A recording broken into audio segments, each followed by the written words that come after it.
এবারে যে আবির্ভাব উৎসব বা জন্ম উৎসব আমরা পালন করতে চলেছি, এই জন্ম উৎসব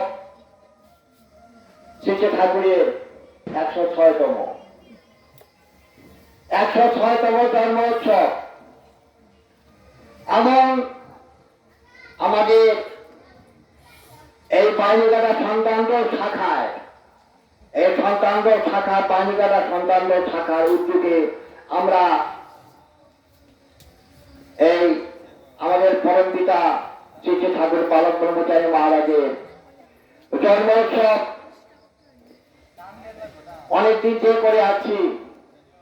এবারে 45তম জন্ম উৎসব। চারটেখানি কথা নয়। আমি তখন ছোট ছিলাম, আমি তখন থেকেই এই উৎসবের উদ্যোক্তা হয়ে এবার যেখানে সন্তানদল শাখার সৃষ্টির সাথে আমি শুরু করেছি, তাই আমার এই শাখার প্রতি খুবই দরদ। ঠাকুর আমাকে যথেষ্ট কৃপা করেছে, তাই আমি এই উৎসবটাকে ধরে রাখতে পেরেছি সকলের সহযোগিতায়, সকলের একনিষ্ঠ কাজের দ্বারা। এটা কিন্তু একার দ্বারা সম্ভব নয়। এই যে বিরাট উৎসব আমরা 45 বছর যাবৎ করে আছি, এত বড় উৎসব আমার মনে হয় আর কোথাও হয় না। আমরা প্রতি বছরই এভাবে করে আছি। তাই খুব সংক্ষেপে আলোচনা করব ঠাকুর শ্রী পালক ব্রহ্মচারী মহারাজের জন্ম হয়েছিল 1327 সাল 23শে কার্তিক মঙ্গলবার অমাবস্যা তিথি রাত্রি 10:20 বর্তমান বাংলাদেশের ঢাকা জেলার অন্তর্গত বিক্রমপুর পরগনা মেদিনী মন্ডল গ্রামে এই ঠাকুর জন্মগ্রহণ করেছে। এই ঠাকুরের বাবার নাম সুরেন্দ্রনাথ চক্রবর্তী, মায়ের নাম চারুশীলা দেবী। ঠাকুর এই পালক ব্রহ্মচারী আমাদের গুরুদেব, তিনি বলতে গেলে অনেক সময় লাগবে, তাই আমি খুব সংক্ষেপে বলবো। গৌরাঙ্গ মহাপ্রভু তিনি কথা দিয়েছিলেন তার মামার কাছে, মামা বিষ্ণুদাস ঠাকুর।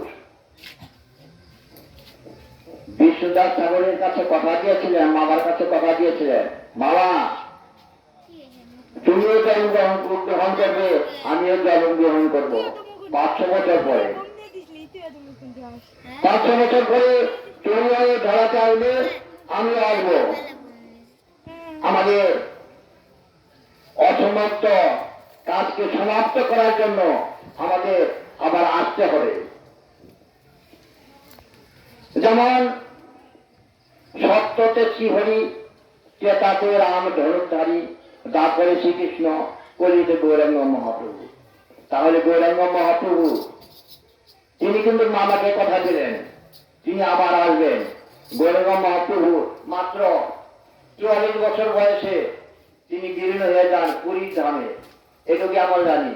কিন্তু কিভাবে বিলীন হলেন, কোথায় গেলেন, কেউ কিন্তু বলতে পারবো না। আমরা সঠিকভাবে কেউ বলতে পারবে না, আমরা পারবো না। তিনি তার মামা বিষ্ণুদাস ঠাকুরের কাছে যেভাবে কথা দিলেন, সেই কথা অনুযায়ী তিনি এই ধরাকে 13 পুরুষ পরে জন্মগ্রহণ করলেন। চারুশীলার গর্ভে পিতা সুরেন্দ্রনাথ চক্রবর্তীর ঔরসে চারুশীলার গর্ভে জন্মগ্রহণ করলেন। মাত্র 5 বছর বয়স থেকে তিনি দীক্ষা দেওয়া শুরু করেছেন। বলতে গেলে অনেক কিছুই, জন্মের থেকে তার লীলা শুরু হয়ে যায়। তিনি ছোট থেকেই বহু লীলা করেছেন, আর সেই লীলা অনুযায়ী সবাই গ্রামের মানুষ তার স্কুলের মাস্টারমশাই সকালে অবাক হয়ে গেলেন, তার কাছে শিক্ষা গ্রহণ করা শুরু করলেন। এমনকি তার স্কুলের মাস্টারমশাই তারাও তার দীক্ষা গ্রহণ করলেন এবং বললেন, আমরা তোমার শিক্ষা গুরু, আর তুমি হলে আমাদের পরকালের গুরু। এইভাবে ঠাকুরের দীক্ষিত সন্তান বর্তমানে 8 কোটি, তিনি 8 কোটি দীক্ষা দিয়েছেন। তারপরে তো আর ঠাকুর বালক বলছে আর দীক্ষা দেন না। অনেক কথা আছে, অনেক কথা রয়েছে। তিনি 1960 সালে একবার সমাধিত হয়েছিলেন 22 দিন ব্যাপী। সেই 22 দিন থেকে সমাধির মাধ্যমে মহাকাশ মন্থন করে আমাদের কাছে পৌঁছে দিলেন অমোঘ নাম, মহাকাশের স্বরগ্রাম রামনারায়ণ রাম আমাদের হাতে তুলে দিয়েছেন বড় অস্ত্র। আমরা সেই নাম দাঁড়ে দাঁড়িয়ে গিয়ে থাকি, সকলের কাছে পৌঁছানোর চেষ্টা করছি। আমরা সেই নাম দিয়ে চলছি বাণীকারা শাখার মাধ্যমে। এই নাম আমরা দিয়ে চলেছি। ঠাকুর যেন আমাদের কৃপা করে। তাই ঠাকুর এই নাম দিয়েছেন 1960 সালে। তারপরে তিনি আরো দীক্ষা দিয়ে চলেছেন। দীক্ষা দিতে দিতে সব সন্তানদের উদ্দেশ্যে বলেছিলেন, যাতে এটি আমার শেষ মিটিং, আমি কখন কোথায় থাকি সেটা তোদের ভাববার নাই। তোরা তোদের নাম চালিয়ে যাবি, তোদের সংগঠন গুলোতে তোরা যতদূর পারিস ঠিক রাখার চেষ্টা করিস। এমন একদিন আসবে তোদের যে শাখা প্রশাখা সন্তানদের শাখাগুলো রয়েছে, ছোট ছোট শাখা, তোরা জায়গা দিতে পারবি না। তাই তার কথা অনুযায়ী আমরা চলছি।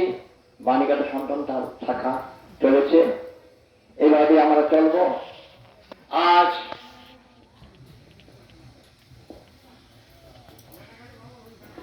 অমাবস্যা তিথি, ঠাকুর আমাকে আমার 3টি ছেলে, আমার 3টি সন্তান, 3টি ছেলে। বড় ছেলের নাম লালটু করে ডাকি সবাই, আসল নাম প্রদীপ। লালটুর মা খুব কঠিন অসুস্থ হয়ে পড়েছে। এই ঠাকুর যেন লালটুর মাকে ভালো করে দেয়।